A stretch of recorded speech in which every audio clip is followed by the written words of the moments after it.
สวัสดีจ้าพี่น้องแอมมาแล้วมาอยู่กับแอมเด้อจ้าเด้อเป็นกำลังใจให้กันในเด้อจ้ามาเบิ่งมาแย้งกันแน่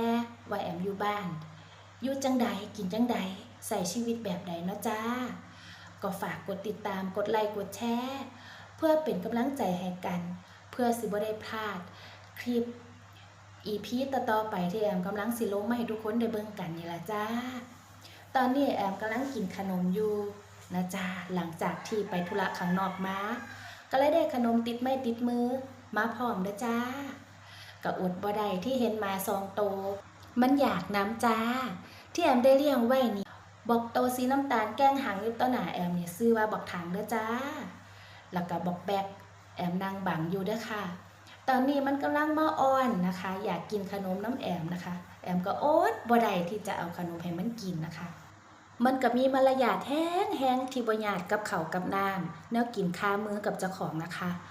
น้องหมาก็น่าเอ็นดูวาดหนึ่งเนาะจ้าเป็นอย่างวัดดีมันหักเจ้าของค่ะมันบ่กล้าแย่งอาหารจากมื้อเจ้าของแอมนี่ต้องทิมอาหารให้มันด้วยค่ะมันจังกินนะคะแต่ที่เห็นอยู่นี่บ่แม่นว่ามันบ่ทันกินข้าวเด้อค่ะมันกินข้าวเรียบร้อยแล้วค่ะเบิ่งถาดอยู่ข้างหลังข้างหางมันลดค่ะนั่นล่ะเกลี้ยงเมิดค่ะมันกินหลายจนแอมคิดยากได้จ้าว่าถ้ามากินหลายแบบนี้ถามมื้อใดมื้อนึงเฮาบ่มีข้าวกินจ้าเขาสิหาใส่มาเลี้ยงมันต่อแต่แอมก็ต้องทำใจล่ะค่ะเอาเขามาเลี้ยงแล้วเนาะฝาก2 โตนี้ไว้น้ำทุกคนเบิ่งให้ก่อนเด้อจ้าเบิ่งแน่มันกินบ่รู้จักอิ่มบ่รู้จักพออีหลีเด้อจ้าจานข้าวนะคะที่มันกินหมดแล้วมันก็ยังมาเลียมาเล่มอยู่หั่นล่ะจ้าบ่ให้เหลือแม้แต่เม็ดเดียวมันจะแม่นกินข้าวของแอมมานี่คุ้มค่าคักเด้อจ้าโอ้ยบอกทางมึงก็ได้เนาะกินบ่ฮู้จักอิ่มจักเต็มพุ่นน่ะมันหันหน้ามาเบิ่งเฮาพร้อมเด้อค่ะช่วงนี้นะคะลูกบ่ค่ะมันย่างไปทางนั้นมันย่างไปหยังนะคะมันสิไปเล่นน้ำก็ไปตามภาษาเขาล่ะจ้าแอมรู้แล้วว่ามันสิไปทางใดแอมก็ได้ย่างเข้าครัวค่ะมาเห็นถ้วยจานเจ้าของโอ้ยเต็มสิ่งล้างจานอยู่ค่ะทุกคนคะเบิ่งแล้วก็เคี้ยงหูเคี้ยงตาสิปล่อยไว้ก็คือจังเจ้าของนี่ขี้ลายโพดเป็นแม่บ้านแม่เรือนนะจ้าเนาะเห็นอีหยังผิดหูผิดตาบ่สะอาดสะอ้านเฮาก็อยากเฮ็ดอยากทำเนาะจ้าบ้านเฮียนเฮาครัวเฮาก็อยากให้สะอาดเรียบร้อยคนเป็นแม่บ้านจังเฮานี่ก็ถิ่มบ่ได้เรื่องของในครัวในบ้านแอมพอคิดได้จังสั่นแล้วก็สิจัดการล้างถ้วยก่อนเด้อจ้าบัดที่นี่โอ้ยปัดกวาดเช็ดถูเสร็จแล้วก็เหลือถ้วยจานนี่ล่ะจ้าที่สำคัญเจ้าของก็ได้แต่งตัวสวยแล้วนี่ล่ะจ้าเลยบ่อยากเปื้อนแต่เฮ็ดจังใดได้ล่ะเนาะจ้ามันคือหน้าที่ของเฮาก็จำเป็นต้องล้างละตอนนี้ล้างซะก่อนจังไปเฮ็ดงานอย่างอื่นเนาะจ้าเนาะช่วงในขณะล้างถ้วยนี่แอมก็อยากเว้าเรื่องหนึ่งให้ทุกคนได้ฟังกันเนาะค่ะเป็นเครื่องครัวของแอมบ่คะทุกคนคะการใช้ชีวิตของแอมนี่ก็บ่แม่นเรื่องง่ายๆเด้อจ้าว่าสิผ่านไปแต่ละวันแต่ละมื้อจักได้ยินเรื่องอีหยังแน่บ่เรื่องนึงก็เรื่องนึงมันก็ปวดใจอยู่เด้จ้าถึงแม้ว่าเจ้าของนี่สิปลีกตัวออกห่างจากสังคมภายในหมู่บ้านแล้วมาอยู่ในพื้นที่ของเจ้าของมาอยู่ในส่วนตัวเจ้าของแบบนี้แอมก็มีเรื่องที่ปวดใจอยู่กับคนอยู่น้ำนี่แหละจ้าเฮียอ้วนหรือพ่อใหญ่อ้วนนี่แหละจ้าเฮ็ดให้แอมได้ปวดใจซุมื้อเลิกงานมาจากว่าอีหยังเป็นหยังข่อยก็งงคือกันจ้าว่าเราบ่เมื่อยกับงานแล้วติเราถึงได้มีเสียงพลังเสียงนี่หลายแห้งเด้จ้าเว้ากันค่อยๆนี่บ่ได้ยินเลยต้องเว้ากันเสียงดังใส่กันจังสี่แทบซุมื้อจ้าอุ๊ยคันว่าได้ก็บ่ได้แทบซุมื้อละค่ะทุกมื้อเลยก็ว่าได้สำหรับแอมผู้อยู่น้ำเพิ่นนี่เฮียอ้วนน่ะเป็นคนที่เอาใจยากอีหลีเด้จ้าค่อนข้างที่จะเอาแต่ใจเจ้าของพุ่นล่ะแล้วก็โชคดีคักที่ได้เจอคนอย่างแอมจ้า เพราะว่าแอมนี่เป็นคนใจเย็นพอและใจดีต่างหากเฮียอ้วนเว้าหยังมานี่แอมก็มิแต่หัวใส่เด้จ้าได้ยินแล้วเสียงดัง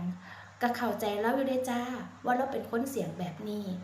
แต่หาลังเทียแอมก็อดถามเราบ่ได้ว่าเฮียอ้วนเจ้าบ่เมื่อยติมาตะคอกเสียงเซเมีย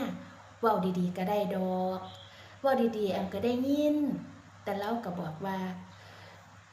เว้าดีมันบ่ได้ยินบ่ได้รสชาติว่าซั่นแต่ผู้เป็นเมียอย่างแอมนี่ได้ยินแห่งมักอยากให้ผัวอ่อนโยนนำเจ้าของหลายจ้าแต่เฮาก็ปรับเปลี่ยนเพิ่นบ่ได้เนาะเพิ่นก็เป็นจังซั่นของเพิ่นมาแต่ใดเฮายอมรับในสิ่งที่เพิ่นเป็นเฮายอมรับในตัวตนของเพิ่นแล้วเฮาก็รับเอาล่ะจ้าแอมก็ได้แค่ปรับตัวรับฟังแล้วก็คิดว่าเพิ่นบ่มีพิษมีภัยอีหยังหลายนอกจากอยากเว้าเสียงดังให้เฮาได้ยินชัดเจนแค่นั้นแต่ในใจเจ้าของเนี่ยเจ็บปวดพอแห้งแล้วบ่มักคนเสียงดังแบบนี้แต่ก็ต้องยอมพอเจ้าของเลือกแล้วจ้าคนข้างบ้านก็สิได้ยินแอมกับเฮียอ้วนนี่เว้ากันเสียงดังบางคนก็สิคิดว่าแอมอยู่นำเพิ่นได้จังได๋มาอยู่ได้คักได้แน่แท้คนอื่นเขาบ่รู้จักซ้ำเฮา2คนดอกจ้าเฮามันอยู่นำกันมาโดนแล้วเข้าใจกันฮู้ใจกันเบิ่งตาเดียวก็อ่านใจกันออกแล้วจ้าทุกคนค่ะมื้อหนึ่งเฮียอ้วนเลิกงานกลับมาเห็นแอมแต่งตัวสวยๆแบบนี้ล่ะจ้าเฮียอ้วนถามแอมขึ้นมาว่าจังซี่ล่ะเจ้าไปใส่มาว่าซั่นคือแต่งตัวสวยแท้บัดอยู่นำผัวคือบ่เห็นแต่งตัวดีแบบนี้โอ้ยเนาะอยากสิเว้าสู่ฟังอยู่จ้าแอมน่ะไปใส่บ่ได้ไกลดอกจ้ายังมากก็ไปได้แค่CJแล้วก็กลับมาบ้านแต่แอมก่อนสิออกจากบ้านแอมต้องสวยและเรียบร้อยเป๊ะไว้ก่อนเด้อค่ะแอมก็เป็นคนแบบนี้ล่ะค่ะรักษาหน้าผัวไว้ดีคือหยังนี่ย่านแต่เขาว่าเมียเฮียอ้วนน่ะผู้หายสกปรกแอมก็ต้องทำตัวให้สวยทำตัวให้สะอาดเรียบร้อยเป๊ะให้มันถูกใจเขานั่นล่ะจ้าแต่อยู่บ้านมื้อนี้แอมก็ไปธุระมาแล้วเด้จ้าถึงได้เห็นแต่งตัวสวยแบบนี้โอ้ยมาก่อนเฮียอ้วนสิเลิกงานจ้าแอมขี้คร้านฟังเพราะว่าเราเป็นคนที่แบบว่าใส่ใจและซ่อมเมียคือหยังนี้เห็นว่าเราเป็นปากหลายๆจังซั่นซ่อมเมียคักคือหยังนี่จ้าแต่คันแอมอยู่บ้านนำเราก็สิมักว่าแอมเนี่ยเป็นหยังคือแต่งตัวอ้าวสิออกไปข้างนอกอีกติแอมเลยตัดปัญหาว่าอยู่นำเราบ่ต้องแต่งตัวดีกว่าทำตัวธรรมดาแต่แอมก็หุนหวยเจ้าของอยู่เด้เพราะว่าเจ้าของก็เป็นคนแต่งตัวอยู่แล้วก็เลยบอกเฮียอ้วนว่าคันข่อยอยู่น้ำเจ้าข่อยขอแต่งตัวเบาๆได้บ่เบาๆอย่างแอมแต่งตัวนั่นก็คือแบบนี้ล่ะจ้าบ่ลืนเก่า กับคนมักแต่งนะจ้าทุกคนคะอย่าพึ่งเซ็งอย่าพึ่งหงุดหงิดเปลี่ยนหนีนะคะแอมทั้งถ่ายทั้งจัดหน้ากล้องเองกล้องมื้อนี้มันเป็นอีหยังบุค่ะมันรวมๆตั้งยากคลิปนี้แอมถ่ายออกมาเป็นคลิปแรกก็เลยบ่อยากตัดต่อให้ทุกคนได้เบิ่งกันก็เลยอยากให้เห็นทุกบทบาทกว่าสิเฮ็ดคลิปได้ออกมาแต่ละคลิปก็บ่ได้ง่ายแอมต้องปรับเปลี่ยนขากล้องตั้งกล้องเองเฮ็ดอีหยังเองเบิดจ้าทุกคนจ้าการเฮ็ดงานบ้านมันก็ได้ยืดเวลาไปบ่แล้วง่ายดอกจ้าล้างถ้วยมื้อนี้มันก็บ่คือกันกับคนเฮ็ดงานปกติบ่ได้เฮ็ดงานบ่ได้ตั้งกล้องเฮ็ดไปเรื่อยๆมันก็แล้วเร็วกว่ากันนะจ้าแต่แอมทั้งเฮ็ดทั้งตั้งกล้องถ่ายเองเฮ็ดเองเบิดเช็คเบิ่งหน้ากล้องก็หันเบิ่งกล้องพร้อมจ้าว่ามันตรงกับเจ้าของบ่แต่ที่ท้ายอยู่เนี่ยแอมก็บ่เห็นเจ้าของเลยจ้าเพราะแอมได้ตั้งกล้องหลังไว้กะเอานะคะว่ากล้องมันจะอยู่มุมใดของโตแล้วก็ถ้วยซ้ำแอมก็ได้พยายามเฮ็ดออกมาให้มันดีที่สุดให้มันถูกใจทุกคนแอมคิดว่ามันบ่ถูกใจเบิดทุกคนดอกจ้าแต่แอมพยายามเฮ็ดออกมาให้มันดีที่สุดเท่าที่เจ้าของจะเฮ็ดได้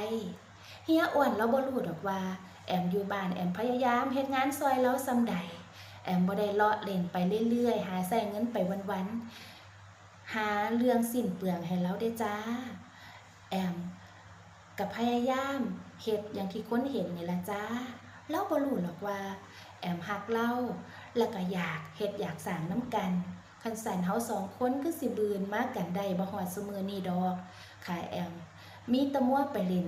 กินเหล้าหัวน้อมวนกับหมู่กับพวกอยู่แบบนั้นเพราะว่าแอมเคยไปแล้วได้จ้าไปหาหมู่หาพวกยามมื้อเว้นนี่ล่ะแอมคิดว่าการไปหาหมู่หาพวกนี่มันบ่เกิดประโยชน์กับแอมเลยจ้ามันมีแต่เฮ็ดให้แอมรู้สึกว่าเสียเวลามากกว่าแถมได้ยินสิ่งบ่ดีเข้ามาในหูอีกมีแต่พลังลบบ่มีพลังบวกแต่บางครั้งก็มีพลังบวกกับเฮาอยู่คือไปพอสิ่งสวยงามสิ่งใหม่ๆนั่นล่ะจ้าแต่ส่วนมากแล้วมาบวกลบคูณหารกันก็พอแต่พลังลบล่ะจ้าแอมก็เลยบ่ค่อยมักเท่าใดเลยอยากอยู่ในพื้นที่ส่วนตัวเจ้าของไปแบบนี้ล่ะจ้ามีความสุขทางใจทางกายอยู่ในพื้นที่เจ้าของเฮ็ดอันนั้นอันนี้ไปกะมีความสุขดีจ้าแอมอยู่ได้อยู่ในบ้านของเจ้าของอยู่ไสก็บ่ซ้ำอยู่บ้านเจ้าของแล้วก็บ่เฮ็ดให้คนอื่นได้เดือดร้อนที่สำคัญบ่ได้ไปเว้าพื้นผู้ใดให้ไผฟังแล้วคนอื่นก็บ่ได้เว้าพื้นเฮาแม่นบ่คะหรือว่าเขาแอบเว้าอยู่บ่จัก ก็สร้างเพิ่นเถอะเนาะแต่เฮาหลบหลีกที่สิบ่อยากได้ยินเรื่องแบบนั้นจ้าน้ำอยู่บ้านของแอมมาก็ไหลประมาณนี้แหละจ้าทุกคนคะมีก๊อก1ก๊อก2เซฟไว้กันไว้ว่าก๊อก1ไหลคอยก๊อก1ไหลแห้งนี่แหละจ้าเปิดก๊อกนั้นแล้วมันไหลค่อยๆไหลอ่อนโยนเปิดก๊อกนี้มันไหลแห้งสะใจก็ใส่ก๊อกนี้แหละจ้าแอมก็ค่อนข้างเป็นคนที่จะเรียบร้อยในอีกระดับหนึ่งอยู่ด้วยจ้าสำหรับแม่บ้านยังเฮาเนาะจ้าเนาะคันบ่สะอาดคันบ่เรียบร้อยกระพริบหูผิดตาของแอมอยู่ตลอดนี่ล่ะค่ะเกิดมาเป็นผู้หญิงต้องมีนิสัยมักสะอาดเรียบร้อยผัวเฮาจังสิได้ฮักจังเฮียอ้วนเห็นเพิ่นเว้าเสียงดังใส่แอมแบบนี้เพิ่นก็ยอมแอมเบิดซุอย่างได้จ้าเพิ่นรู้จักว่าตัวตนที่แท้จริงของแอมแล้วแอมเป็นคนเรียบร้อยในระดับหนึ่งจ้าเบิ่งแน่จ้าล้างถ้วยแล้วก็ล้างซิ่งให้สะอาดล้างแล้วบ่ล้างซื่อๆเอาผ้ามาเช็ดพร้อมให้มันสะอาดให้มันเกลี้ยงบ่ให้มีเศษอาหารติดจักเม็ดจ้าเป็นหยังแอมคือต้องเช็ดแบบนี้เพื่อกันว่าบ่ให้สิ่งของแอมนั้นบ่เป็นสนิมคันเฮาบ่รักษาไว้แต่ตอนนี้ต่อไปมันคงสิใช้งานบ่ได้โดนจ้าแอมก็ถึงค่อยเสร็จค่อยทำความสะอาดให้เรียบโม่งๆอยู่แบบนี้แหละจ้านี่ก็ถือว่าแอมเสร็จงานบ้านไปแล้วอีก1อย่างแล้วแอมก็สิขอโตวไปเฮ็ดอย่างอื่นก่อนเด้อจ้าคลิปนี้ก็ขอฝากไว้เพียงส่ำนี้ฝากติดตาม EP 2เด้อจ้า